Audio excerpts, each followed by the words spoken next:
이스라엘 백성들과 모세는 어려움이 있을 때마다 하나님께 엎드려 부르짖었습니다.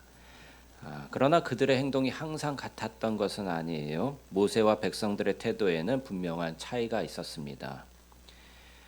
이스라엘이 하나님의 명령에 따라 모세가 지도자로 세워졌고 또 모세를 통하여서 애굽에서 나와서 광야로 나가게 되죠. 광야로 나와서 그냥 방황하다 죽는 것이 목적이 아니라 어디로 가야 합니까? 가나안 땅을 향해서 가야 합니다. 그런데 광야는 거칠고 메마른 땅이죠. 그래서 물이 없어가지고 마라라는 곳에서 심한 갈증으로 고생하던 이스라엘 백성들이 원망과 불평을 터뜨렸습니다. 그러나 모세는 그러한 상황에서도 하나님께 부르짖었습니다. 또한 가나안 땅을 탐지하고 돌아온 사람들의 대부분이 가나안 땅에 대해서 악평을 했어요. 그러자 이스라엘 사람들이 어떻게 합니까? 그때 12명의 정탐꾼들이 가데스바네아에서 가나안 땅을 정탐했는데 12명 중에 10명은 악평을 했단 말이에요. 저 땅은 과연 젖과 꿀이 흐르는 땅이지만 그 땅에는 거인들이 삽니다.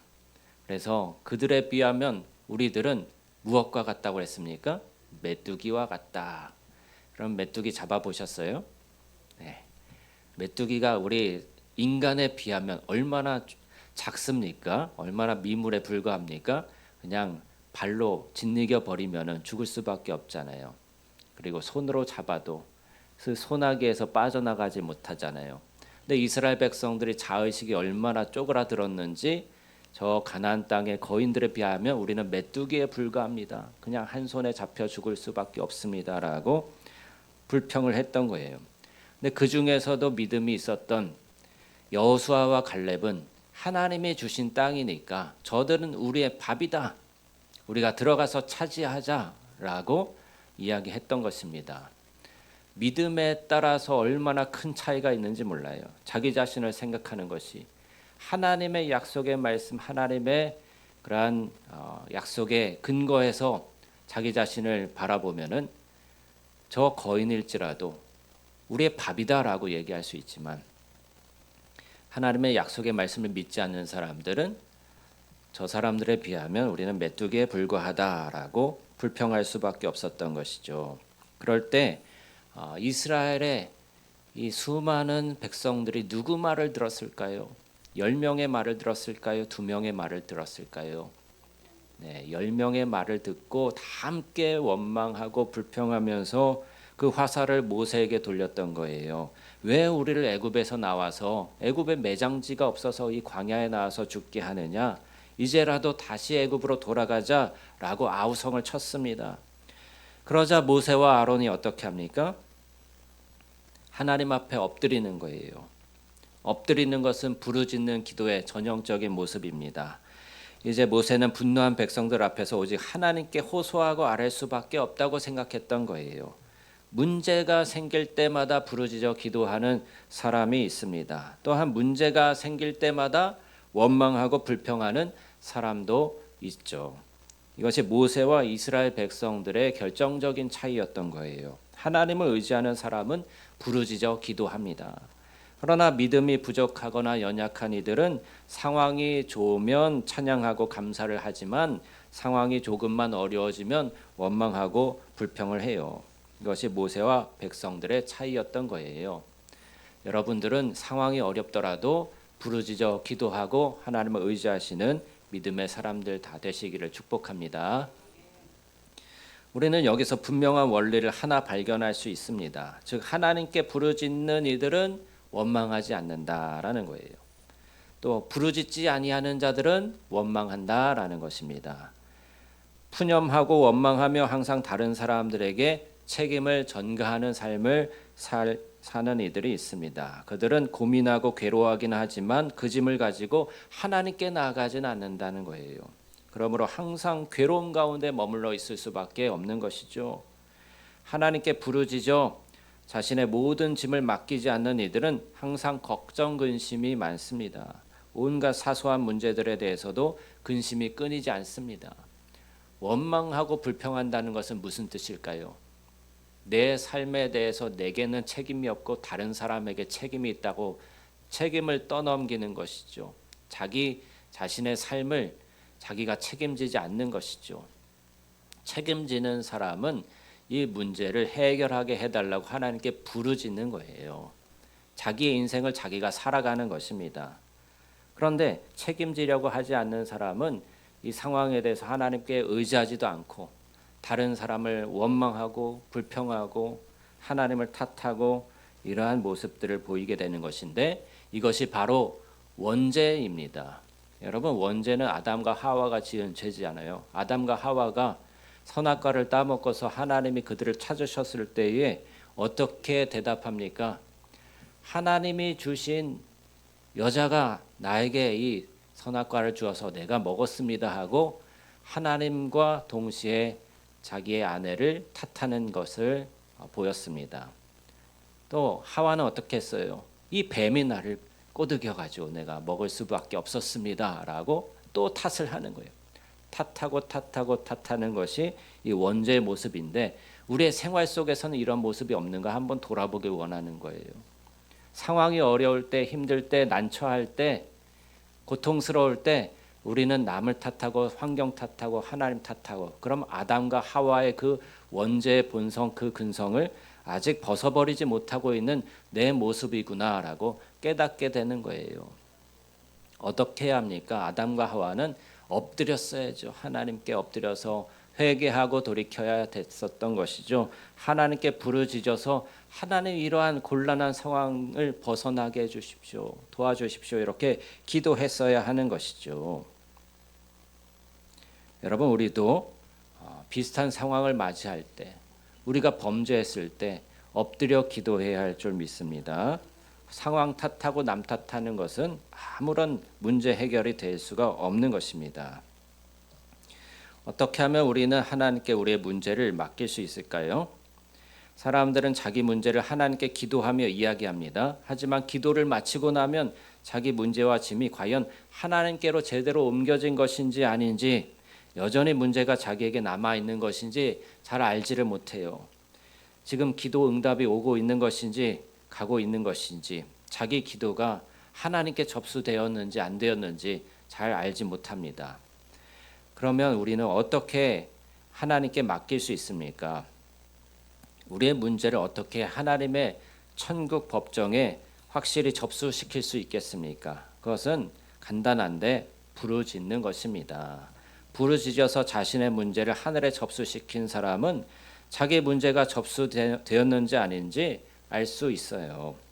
자신의 심령에 있는 것들, 짐들을 부르짖어 토하고 나면 심령이 아주 후련해지고 시원해지는 경험을 합니다. 그것은 하늘의 접수가 끝난 거예요. 그래서 언제까지 기도해야 하느냐? 마음이 시원해질 때까지. 기도하는 순간, 기도하다 보면은 하나님께서 응답하셨구나. 상황은 전혀 변하지 않았는데 하나님이 응답하셨구나라는 확신이 들 때가 있어요. 그러면은 하나님이 받으셨다는 증거가 되는 거예요. 그때까지 기도하시기 바랍니다. 여전히 기도했는데 여전히 마음이 답답하고 힘들고 근심이 되고 그러면 아직 기도가 부족한 거예요. 기도를 더 하셔야 되는 것이죠.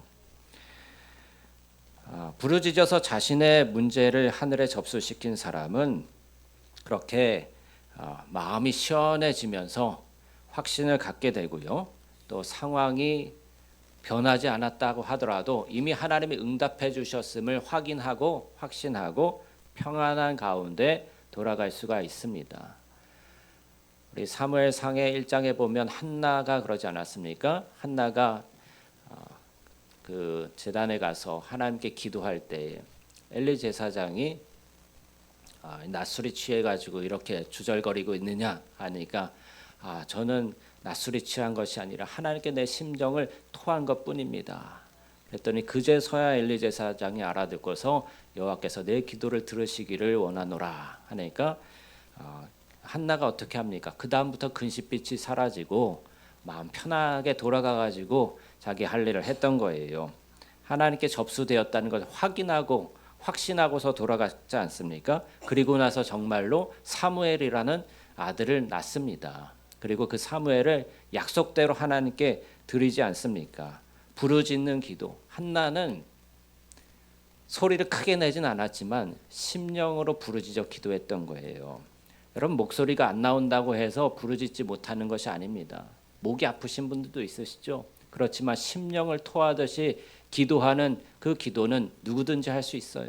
마음의 간절함을 가지고서 기도하는 것이 부르짖는 기도라는 것을 아시기 바랍니다. 단순히 목소리를 크게 낸다고 해서 그게 부르짖는 기도가 아니라 심령을 토하는 기도가 부르짖는 기도라는 것이죠. 그러나 부르짖는 기도에 훈련이 되어 있지 않은 이들은 아무리 책을 많이 읽고 아무리 여기저기서 영성 훈련을 많이 받아도 막상 실제로 기도를 해보면 그러한 영의 느낌이 별로 없고 분별력을 갖지 못해요. 이론이나 학습에 의한 것이 아니라 개인적인 경험을 통해서만 이 영적 감각을 터득할 수 있기 때문입니다. 오늘날 온갖 염려와 근심에 쌓여 있는 이들이 많습니다. 그러면서도 부르짖어 기도하지 않아요. 하나님께 나아가지 않습니다. 그들은 자기의 고민을 들어줄 사람을 찾고 상담자를 찾습니다. 그러나 진정한 도움을 줄 수 있는 상담자를 찾는 것은 어려운 일이에요. 오직 진정한 도움은 천지를 지으신 하나님께로부터만 오기 때문입니다. 시편 121편 1절 2절에 내가 산을 향하여 눈을 들리라 나의 도움이 어디서 올꼬 나의 도움이 천지를 지으신 여호와에게서로다. 하나님만이 우리의 도움이 되시는 거예요. 하나님만이 우리의 필요를 채워주시는 거예요. 하나님께 나아가 부르짖어 기도하는 사람만이 하나님의 도우심을 입고 하늘의 은총과 응답을 경험할 수 있습니다. 그렇다고 제가 모든 상담 사역을 부정하는 것은 아닙니다.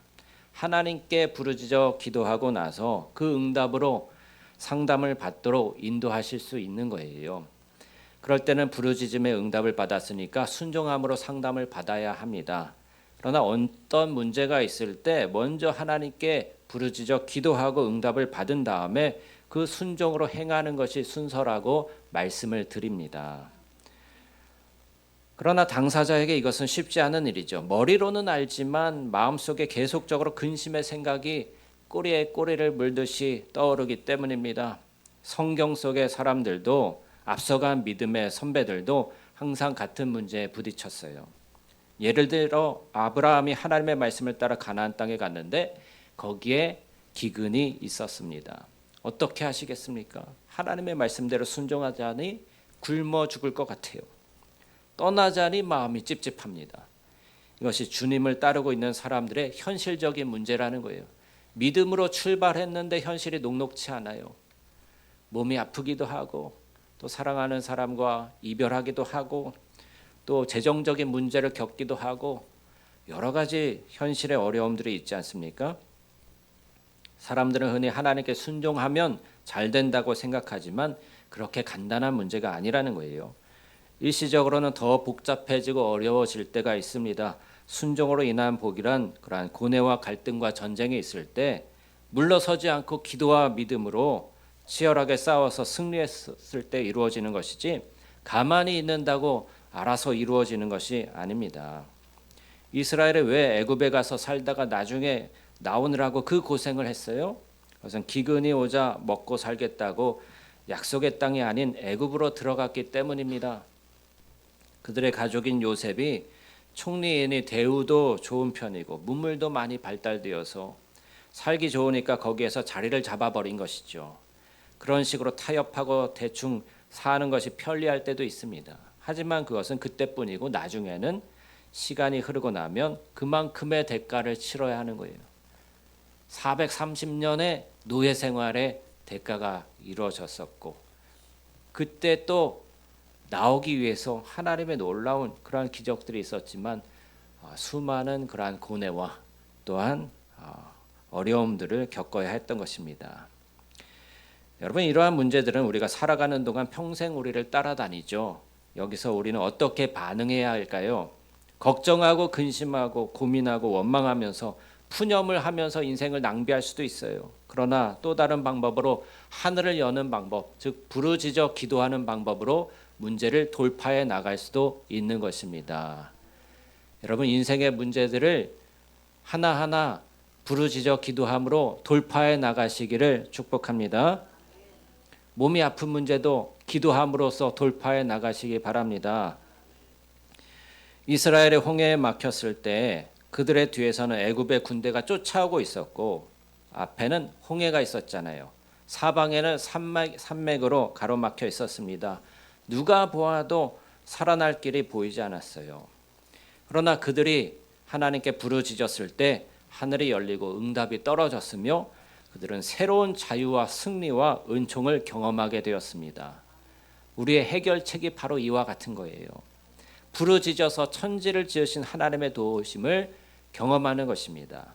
그 도움은 하늘에서 오기에 아무도 이 땅에서 그것을 막을 자가 없어요. 아무도 그와 같은 도움을 줄 수 있는 그러한 곳이 이 땅에는 없어요. 지금까지 우리는 이스라엘 백성들이 어려움이 있을 때마다 부르짖었고 그때마다 하나님이 응답하신 사례를 살펴봤습니다. 이러한 말씀들을 보면 부르짖는 기도가 단지 문제 해결만을 위한 그런 기도라고 여겨질지도 모르겠어요. 그러나 부르짖는 기도는 문제 해결이나 기도 응답 자체보다 우리의 영혼을 깨우기 위한 것입니다. 각 사람의 영혼을 일으키는 측면과 더 관계가 있고요. 심령을 살아나게 하는 그런 것과 관계가 있는 거예요. 흔히 사람들은 문제가 생기거나 어려움에 부딪히게 될 때 그것이 단지 환경의 문제라고 생각하죠. 인간관계나 성격이나 돈의 문제라고 생각하죠. 하지만 사실은 그렇지가 않은 거예요. 대부분의 문제들은 보이지 않지만 영적인 문제와 결부되어 있습니다. 사람의 영혼이 눌리고 억압되었을 때 현실적인 문제도 같이 일어나게 되는 거예요. 예를 들어서 어떤 사람으로 인해서 내가 고통을 겪는다고 생각해 보세요. 이것은 단순히 그 사람과 나와의 관계 속에 있는 문제가 아니라는 거예요. 두 사람의 영이 서로 얽혀 있는데 이 영이 약한 내가 영이 더 강한 상대방에게 눌려서 고통을 당하고 있는 거예요. 그래서 눌린 사람은 자신의 영을 회복하고 강하게 만들지 않으면 이 문제가 해결되지 않아요. 이 사람과 관계를 끊고 멀리 이사를 간다고 해결될까요? 그곳에서도 또 강한 영을 가진 사람에 의해서 괴롭힘을 당하고 눌리고 똑같은 일을 또 겪게 되는 거예요. 아무리 과거의 상처를 치유하고 회복하여도 자유롭게 되지 않습니다. 물질이나 환경의 문제도 마찬가지예요. 문제는 돈이 있으면 해결될 것 같고 환경이 풀리면 해결될 것 같은데 돈을 벌려고 눈에 불을 켜고 애를 쓰다가 건강을 잃어버려요. 돈을 벌려고 애를 쓰고 하다가 사람과의 관계가 다 깨어져 버려요. 그래서 삶의 문제가 이거 하나 해결하면 될 것 같은데 이거 해결하려다가 다른 문제가 터져요. 이거 해결하려다가 또 다른 문제가 터져요. 왜 이렇게 내 인생에는 풀리는 문제가 없는가 이렇게 한탄하게 돼요. 그러나 그러한 문제는 그의 영이 눌려 있어서 그러한 문제에 대해서 두려워하고 낙심하고 절망하고 있기 때문에 일종의 영적인 감옥에 갇혀 있어서 생기는 문제입니다. 동일한 문제가 있어도 어떤 사람은 좌절하고 낙심하지만 어떤 사람은 아무렇지도 않게 그것을 돌파해낸다는 거예요. 이 차이는 무엇일까요? 한 사람은 그 영혼이 그 문제에 관련된 영들에게 묶여있고 눌려있으며 다른 사람은 문제에 관련된 영들에게 영이 눌리지 않고 묶여있지 않고 자유롭기 때문에 모든 문제를 가볍게 처리하고 돌파해 나가는 것입니다. 그는 문제의 영보다 강한 영을 가지고 있어서 영혼이 자유롭고 풍성한 상태에 있는 거예요. 사람들은 오직 환경이 풀려야 내 문제가 풀린다고 생각하지만 그건 오해입니다. 먼저 나의 영이 강해지고 풀어지면 환경은 자연스럽게 열리게 되는 거예요. 문제가 있어도 걱정이 되지 않습니다. 영적으로 이러한 상태가 되면 곧 어디선가 도움이 오고 문제가 끝나게 돼요. 기도하면은 그 기도 응답이 속히 응답이 되고 문제가 풀려지는 사람은 그 영이 자유롭고 또 풀려져 있고 또 강한 상태에 있기 때문입니다. 그런데 별 문제가 아닌데도 불구하고 밥맛이 없고 걱정이 끊이지 않고 마음속에 근심이 가득하다면 그가 가지고 있는 문제는 점점 더 커지죠. 그 이유는 아직 그가 문제를 일으키는 그 영에게 사로잡혀 있고 어둠의 감옥에서 벗어나지 못하고 있기 때문입니다. 그러한 문제가 점점 더 악화되게 됩니다. 그러므로 여러분 이 사실을 기억하고 있으시기 바랍니다. 인간은 영적인 존재라는 것. 인간이 가지고 있는 대부분의 문제는 환경의 문제가 아니라 영적인 문제라는 사실을 기억하시기 바랍니다. 그래서 대부분의 문제들은 영이 강해져서 회복되면 풀어지게 되는 거예요. 물질 문제든 건강 문제든 인간관계 문제든 다 그렇습니다. 그러면 이 영이 강해지는 문제는 어떻게 해야 됩니까? 그것은 우리의 심령이 강해져야 되는데 그것은 부르짖는 기도로 주님과 연결될 때에 우리의 영이 강해지는 거예요. 영이 답답하고 눌려있고 그럴 때 부르짖어 기도해 보십시오. 그러면 심령이 강해짐을 느끼게 될 것입니다. 그러면 누구도 두려워지지 아니하고 어떤 상황도 무겁게 느껴지지 않고 가볍게 그렇게 다가오게 될 것입니다. 이스라엘 백성이 애굽에서 노예 생활하고 있었을 때도 사람들은 오직 문제가 바로와 바로의 군사라고 생각했어요. 그들은 군대가 없고 창과 칼과 방패가 없기 때문에 병거가 없기 때문에 애굽을 이길 수 없다고 생각했습니다. 그러나 그들의 문제는 영적인 것이었고 하나님과의 관계 문제였던 거예요. 그들은 애굽을 지배하고 있는 애굽의 신들, 즉 악령들에 의해서 마음이 눌려 있었던 것입니다. 그들의 문제는 병거나 군사력의 문제가 아니었어요. 그랬기 때문에 영적 회복을 위한 사람 모세가 왔을 때 그들의 문제가 해결되었던 것 아닙니까? 모세는 하나님과 교통하는 사람이었고 하늘의 사람이었습니다. 돈과 높은 지위와 강한 군대와 무기를 가질 수 있었던 그 애굽 왕자의 자리를 버리고서 하나님의 사역자가 되어서 이스라엘 백성들을 그 바로의 손에서 바로의 군대에서 건져낼 뿐만 아니라 그들을 다 바다에 몰살시키는 하나님의 그러한 놀라운 구원을 이루게 합니다. 만약 이스라엘의 문제가 무기가 없는 것이고 병거와 말이 없는 것이었다면 하나님은 그들에게 모세를 보내지 않고 병거와 말을 주셨을 거예요. 하지만 그들의 문제는 영적인 데 있지 그러한 문제에 있는 것이 아니었기 때문에 하나님은 영적인 사람 모세를 보내주셔서 이스라엘 문제를 해결해 주셨습니다. 여러분 이러한 문제는 오늘날도 마찬가지예요. 어떤 문제가 있을 때 그 배후에는 영적인 문제가 있습니다. 자녀들이 말을 듣지 않고 속을 썩일 때 그것을 자녀들의 문제라고 생각하곤 하죠. 그래서 야단을 쳐야 된다, 혼을 내야 된다라고 생각합니다. 근데 야단 칠수록 혼을 낼수록 아이들이 더 비뚤어지고 그렇게 문제가 해결되지 않습니다. 어릴 때에는 힘이 없으니까 그냥 엄마 아빠한테 져주지만 나중에 얘가 덩치가 커지면은 힘이 있어지잖아요. 그러면은 엄마를 막 때리려고 하는 엄마의 손을 팍 잡아버리죠. 그리고서는 오히려 밀쳐버리는 그러한 하극상이 일어나기도 합니다. 여러분 이것은 오해인 것이죠. 자녀들의 마음을 얻어야만 진정한 순종도 얻어낼 수 있는 것입니다. 그 배후에 있는 악한 영들을 결박해야만 순종하게 되는 거예요. 문제는 자녀들이 아니라 부모들의 영역과 분별력이 약한 데 있는 것이죠. 영역이 약한 사람은 항상 힘들고 어려운 삶을 살게 되는 거예요.